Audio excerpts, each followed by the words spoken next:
diskusi kali ini dengan benar.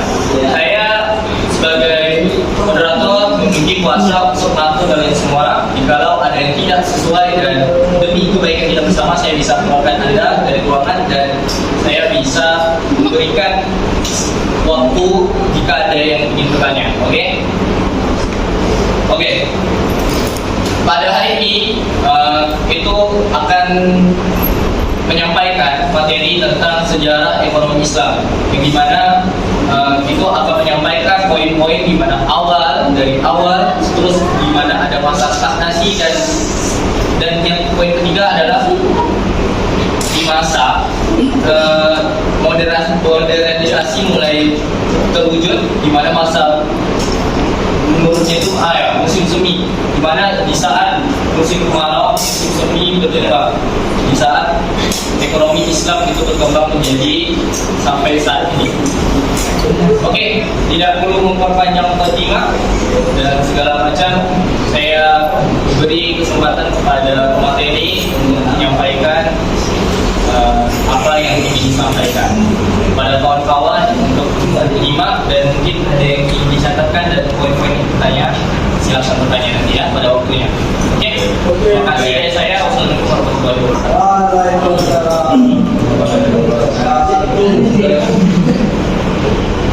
Oke, karena ditunjuk saya langsung menjadi pemateri pada pertama kali ini. Saya akan menjelaskan periode klasik, ya, periode awal atau perkalian pokok. Ini kita main ibarat ya, dari sejarah Islam kita ibaratkan itu adalah sebuah pokok. Dari perkembangan sejarah Islam itu diibaratkan pokok, di mana pada awalnya itu periode klasik itu diibaratkan sebagai akar yang pokok. Itu terjadi pada tahun awal Islam sampai dengan tahun 1500 Masehi. Ya, kita berpatok pada Masehi bukan Hijriah. Pada masa itu sejarah ekonomi Islam itu hukumnya berpatok kepada sumber-sumber hukum, yaitu seperti kita ketahui Al-Quran, Sunnah, dan para cendekiawan pada masa itu. Ya, prinsip-prinsip utamanya adalah tentang yang diajarkan pada masa awal keislaman itu Rasul melarang riba, kewajiban berzakat, terus kejujuran dan keadilan dalam perdagangan. Terus di situ ada cendekiawan yang berkontribusi, di antaranya adalah Imam Al-Ghazali, itu membahas tentang etika ekonomi, terus Ibnu Qadim tentang siklus ekonomi, terus di situ juga membahas tentang peran-peran negara, tentang mengatur pasar, mengelola dana dan distribusi, terus zakat, mengelola sumber daya alam dan mendorong pertumbuhan ekonomi. Dan di pada masa itu ada tantangannya di antara lain adalah penerapan riba, karena pada masa itu kan masa jahiliyah. Jadi untuk mentransisi dari masa itu pasti ada penerapan riba, yang dimana pada masa itu para kaum jahiliyah itu amat suka dengan halnya riba, karena ya menguntungkan untuk satu pihak. Dan ketidakadilan dalam perdagangan pada masa itu, banyak kecurangan dalam penimbangan barang dan segala macam. Terus ada kemiskinan dan ketimpangan. Pada masa yang disebut akar yang pokok, penyebutan penjelasan dari ini, saya sudah menyampaikan beberapa poin tadi. Pada masa itu ekonomi Islam itu terjadi sebuah namanya awal klasik, di mana hanya terjadi jual beli, terus mengatasi masalah riba dan segala macam. Terus ketika Rasul wafat itu masih ada namanya sahabat dan para cendekiawan yang memberikan pemikiran dan mencurahkan pemikiran tentang ekonomi Islam. Ya. Di saat itu ekonomi Islam sangat terasa bermanfaatnya bagi masyarakat. Kenapa? Karena pada masa itu,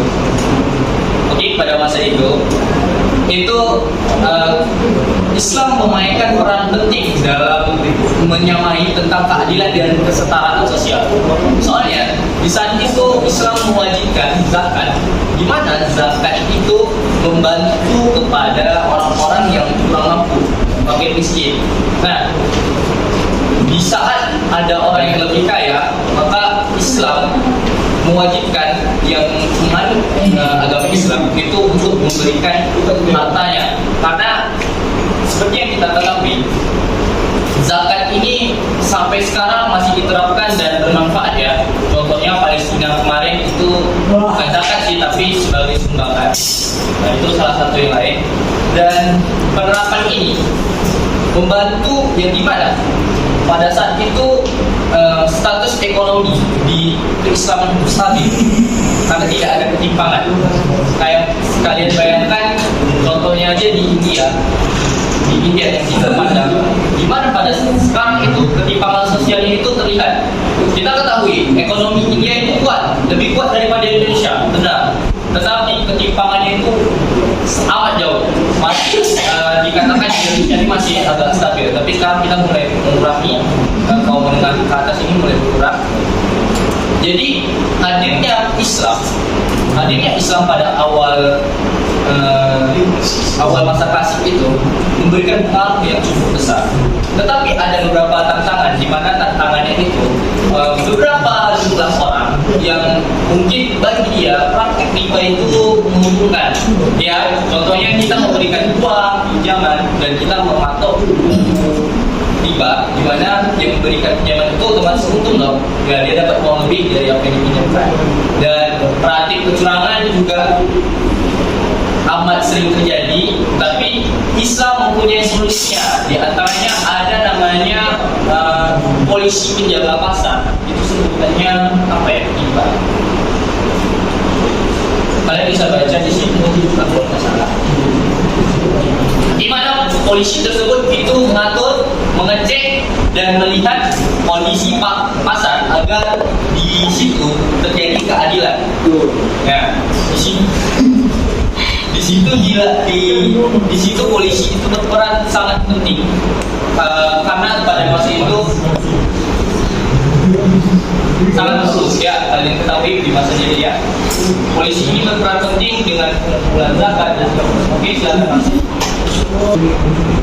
Masa ini masa yang dimana masa itu adalah yang seperti disebutkan di situ akar yang pokok, karena para orang yang seperti sahabat Nabi terus tentang ajaran agama Islam itu masih kental ya di situ sampai tahun 1500 itu mulai terjadi kemunduran karena beberapa hal, diantaranya adalah mulai negara Islam diserang dan segala macam. Nah, untuk materi itu nanti akan dilanjutkan oleh kawan saya hanya memberikan pandangan ya, pandangan tentang pada masa itu, mana masa itu masih lumayan netral, tidak ada kekurangan dan segala macam ada, tapi masih manusia.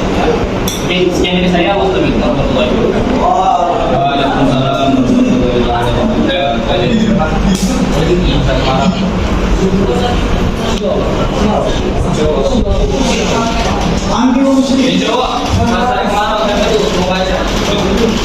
Novel dari periode ini bersatu dengan ekonomi dan kerjaan Islam mengalami kemunduran dan ditandai dengan konflik internal, penjajahan dan strategi ekonomi. Hal ini berdampak pada perkembangan ekonomi Islam. Bayangkan bahwa kita mulai kehilangan daun dan rantingnya. Ekonomi Barat, sistem ekonomi kapitalis dari Barat mulai mendominasi dunia. Prinsip-prinsip ekonomi Islam mulai terpinggirkan dan kurang diterapkan dalam skala yang besar. Bayangkan pohon kita terhimpit oleh pohon-pohon. Jika ada stagnasi pemikiran ekonomi Islam, yaitu beberapa negarawan Islam yang tetap berusaha mengembangkan pemikiran ekonomi Islam. Namun secara umum perkembangannya mulai lambat. Bayangkan bahwa kita kekurangan visi untuk tumbuh. Dan mungkin kita lanjut pada materi yang ketiga tentang gimana musim semi kembali masa awal Islam, masa Islam mulai bangkit kembali dari masa stagnasi. Pada materi 3 tempat Islam.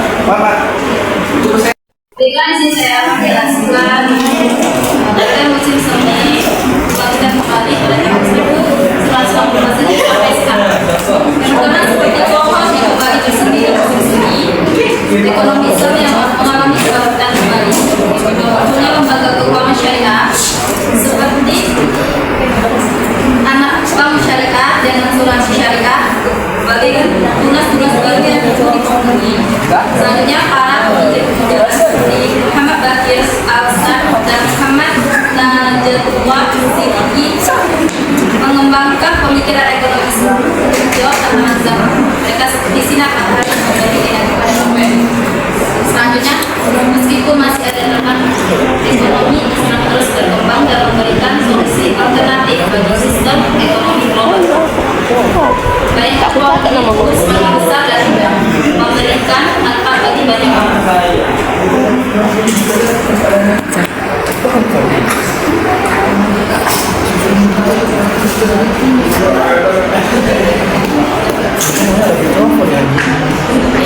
Terima kasih pada pemateri juga. Ada yang ingin disampaikan? Mungkin tidak ada. Kita lanjut ya pada sesi tanya jawab. Saya akan memberikan kesempatan dari setiap kelompok 1 pertanyaan dan maksimal 2 pertanyaan, tapi diusahakan 1 aja. Dan berilah pertanyaan yang sebaik mungkin dan kami akan berusaha menjawabnya di waktu sekarang. Jika tidak ada jawaban yang masih lanjut dengan kami akan berikan time waktu untuk memberikan jawaban. Memberikan pertanyaan itu saya akan membuka waktu selama 5 menit. Lebih dari itu kami langsung masuk ke sesi menjawab. Oke, silakan Eji, sebutkan nama kelompok dan nama panjang. Kelompok 3 apa? Coba saya memberikan contoh tentang sejarah ekonomi Islam. Oke, contoh sejarah ekonomi Islam. Sudah. Sudah, terima kasih. Oke, makasih Eji. Udah, perwakilan udah. Pertanyaannya, perkenalkan kalau aku dari Fikri dari perwakilan kelompok 2. Nah, pertanyaannya adalah kan tadi dijelasin bahwa ekonomi Islam juga sudah berkembang di dunia sekarang. Nah, tapi dalam fakta yang kita lihat di lapangan bahwa yang paling berkembang saat ini ya jelas kapitalis. Menurut kalian, menurut para pemakaran, gimana caranya agar orang-orang tuh paham bahwa ekonomi Islam itu yang benar? Oke, siap. Ada lagi? Saya ingin bertanya lagi karena kami akan lanjut kepada sesi menjawab. Pada pemateri semua dari anggota pemakaran bisa menjawab. Silakan dari pertanyaan yang pertama. Siapa yang ingin menjawab? Saya akan menjawab pertanyaan dari kelompok 3 tentang berikan contoh tentang ekonomi Islam, yaitu perdagangan pada masa Nabi Muhammad SAW yang merupakan seorang pedagang dan jujur membawa barang dagangan ketika dari kota. Oke, itu dari jawabannya. Puas nggak? Ya, tapi oke lah. Oke lah, kayak.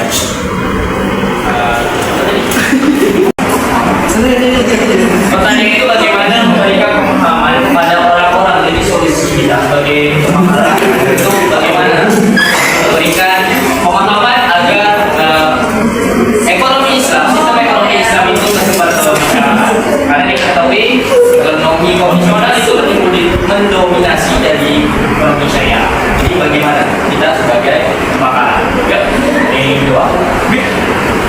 Tentang ekonomi Islam yang pertama itu edukasi dasar, mulailah dengan menjelaskan definisi dan prinsip dasar ekonomi Islam. Kedua, sosialisasi melalui kegiatan, adanya pelatihan dan seminar yang ditekankan oleh masyarakat. Yang ketiga itu praktis, yang ketiganya aplikasi nyata dan diperlukan dalam kehidupan sehari-hari. Yang keempat itu pengguna media, memanfaatkan media sosial dan platform online untuk menyebarluaskan informasi mengenai ekonomi.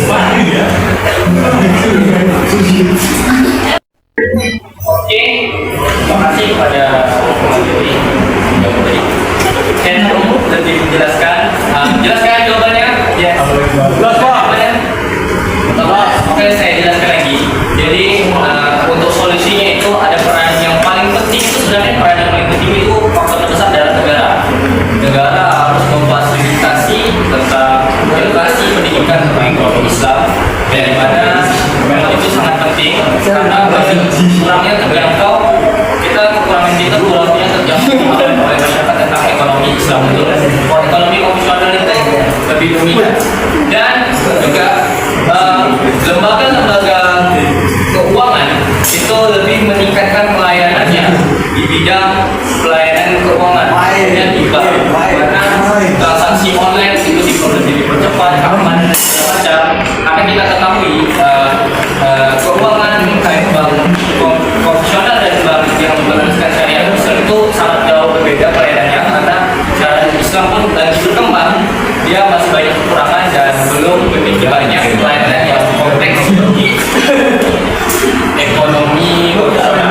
Juga betul tadi yang disampaikan oleh Adi, ya Adi tadi menyampaikan tentang betul Adi disampaikan bahwasanya platform digital sekarang seperti medsos, nah itu amat penting. Dimana kita sebagai mahasiswa, bukan semua itu bisa memberikan edukasi lewat itu. Oke, itu saja dari kelompok 1.